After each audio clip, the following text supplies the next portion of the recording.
Vendredi 8 mars, il est 12h30, l'heure de votre Flash Info sur TV Vendée. Bonjour et merci d'être avec nous. Un nouvel épisode de Grande Marée se prépare ce week-end, avec même un coefficient à 116 attendu pour mardi. Une forte montée des eaux qui oblige certaines communes à prendre des mesures de protection, la dune étant déjà fragilisée par les tempêtes précédentes. Cette fois-ci, les conditions météo sont plutôt favorables, mais la prudence reste de mise. À Talmont-Saint-Hilaire, le reportage de Grégoire de Châtillon. Jean-Claude Robin est ostréiculteur au port de la Guittière. Il le sait déjà, son bâtiment sera en partie envahi par la mer ces prochains jours. Toutes les machines vont être rapatriées dans des terrains beaucoup plus hauts pour éviter que ça baigne. Et tout ce qui est palettisé, pareil, on met ça dans un champ approprié. Après, le matériel à l'intérieur des bâtiments est tout remonté pour mettre au maximum en sécurité. La chance qu'on peut avoir, c'est qu'ils annoncent des vents de nord-nord-est. Donc ça repousse la mer à monter de trop. Une mer qui ne devrait pas être déchaînée, et c'est plutôt une chance. Une houle ainsi qu'un vent modéré sont attendus pour ces grandes marées qui atteindront leur pic lundi avec un coefficient de 116. 116 de coefficient, c'est-à-dire les plus grandes marées de l'hiver. Alors ici à Talmont-Saint-Hilaire, on est prudent. Il y a toujours la crainte d'un changement météorologique de dernière minute qui pourrait emmener une surcote impressionnante vu la nature du coefficient. On se prépare en gardant cet optimisme de la météo qui est en notre faveur, quoi. Entre samedi et jeudi, la montée des eaux devrait être spectaculaire, ici sur la plage du Veillon comme ailleurs. C'est un phénomène qui est naturel, un phénomène exceptionnel qui est extrêmement intéressant et qui permet de redécouvrir son littoral et des nouveaux paysages. Après voilà, il ne faut pas forcément stigmatiser ce phénomène-là. Et aujourd'hui, nous, ce qu'on dit simplement aux gens, c'est de faire preuve de bon sens. C'est-à-dire aujourd'hui, en effet, il y a des grandes marées, ça reste un événement naturel, un événement qui peut être dangereux, mais si on prend des mesures de bon sens, de bien se renseigner sur les horaires de marée, de bien faire attention à remonter en haute plage et anticiper la remontée de la marée, de bien prévenir ses proches ou d'avoir un outil pour communiquer s'il y a un souci, normalement ça devrait bien se passer. Et si vraiment les conditions deviennent défavorables, même si ce n'est pas du tout ce qui est prévu aujourd'hui, dans ce cas-là on pourra être amené à fermer le littoral et notamment la plage pour éviter que les gens aillent se mettre en danger en fait. À première vue, pas de mauvaise conjonction d'éléments à venir selon les prévisions météo. Néanmoins, les grandes marées sont un spectacle de la nature à savourer, toujours avec beaucoup de vigilance. Un drame à la Motte-à-Chars ce vendredi matin. Une personne a été retrouvée morte dans l'incendie d'une maison du centre-bourg. L'incendie s'est déclaré aux alentours de 7h30. C'est une voisine qui a donné l'alerte. Une vingtaine de pompiers des casernes des Sables-d'Olonne, La Roche-sur-Yon et les Achards ont été immédiatement déployés avenue Georges Clémenceau. Le feu a été maîtrisé aux alentours de 10h. L'identification de la victime, un homme d'une 50aine d'années, est en cours. Et puis, en cette journée internationale des droits des femmes, la statue de Simone Veil de La Roche-sur-Yon a été découverte ce matin vandalisée. Des poupées de bébés ensanglantées ont été disposées à ses pieds et du colorant rouge versé dans la fontaine. Une affiche « La Constitution tue nos enfants » était placardée sur le buste. Le maire de La Roche-sur-Yon a annoncé qu'il déposerait plainte.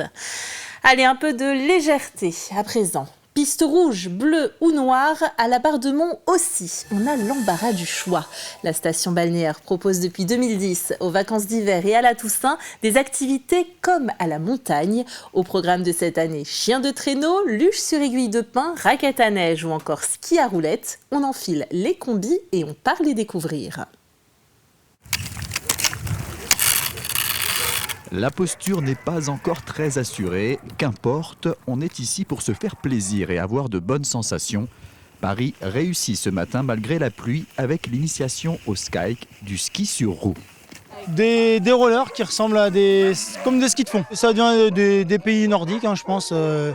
Voilà, tous les professionnels de ski de fond s'entraînent avec ça l'été, en attendant que la neige arrive. Il faut juste trouver au début son équilibre. Et puis après, voilà, on a des bâtons pour se stabiliser un peu, mais c'est assez facile. C'était super intéressant. J'ai bien aimé parce que c'était physique. Et puis on a vite chaud par contre. Et puis franchement à refaire, parce que c'était cool. Un peu plus loin, on garde les bâtons, mais au pied, on a chaussé des raquettes à neige. L'idée de la raquette, c'est qu'en marchant sur le sable, on a le pied qui est bien stable et du coup on fatigue moins que si on marchait pieds nus ou en chaussures tout simplement. Donc on retrouve un peu des sensations qu'on peut avoir si on marche en poudreuse à la montagne. Donc voilà, c'est un peu fun et ici le terrain s'y prête bien parce que les chemins sont sablés, on va faire un peu de forêt s'il y a du sable, on va faire de la dune et on va faire de la plage. 542 participants en tout profitent de ces sports d'hiver au pays de Saint-Jean-de-Mont.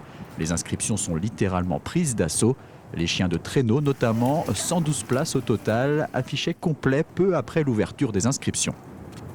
Par exemple, la rando raquette commence dès 2 € pour une balade d'environ 1h30, 2 heures. Et voilà, et ça monte jusqu'à 25 € pour les chiens de traîneau, mais ça reste très accessible par rapport à ce que peut retrouver de en station de haute montagne.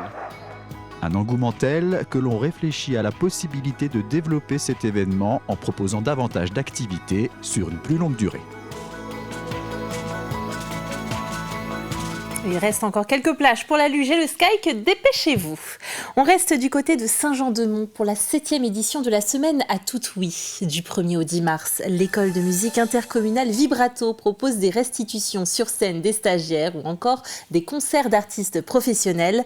6 événements en tout sont programmés. Ces images nous viennent du Perrier où les chanteurs de Vibrato se produisaient sur un répertoire consacré aux grandes musiques de films avec un certain bonheur. Il y a toujours du trac avant. Après, quand on arrive sur scène, c'est différent. Ça peut arriver pendant, ça peut arriver à la fin, mais j'essaye d'être plus concentré en tout cas. Tous ils sont très contents de chanter devant le public, donc avoir leur concert, ça leur permet de donner une motivation automatiquement. Allez, un petit saut au Japon avant de refermer ce flash. C'est la destination choisie par les 3 médiathèques de l'agglomération lyonnaise avec leur événement Yokoso, le Japon dans les médiathèques. Du 10 février au 9 mars, de nombreux ateliers étaient proposés. Calligraphie, cuisine, club manga, lecture à voix haute ou encore fabrication de carpes koi en papier pour s'immerger dans la culture du pays du soleil levant. Ce soir à 20h, un blind test est organisé et les dernières animations sont pour ce samedi avec notamment des lectures à voix haute et des dégustations de thé. C'est la fin de ce flash. On se retrouve à 18h pour une édition complète. D'ici là, passez une belle après-midi et à bientôt sur TV Vendée.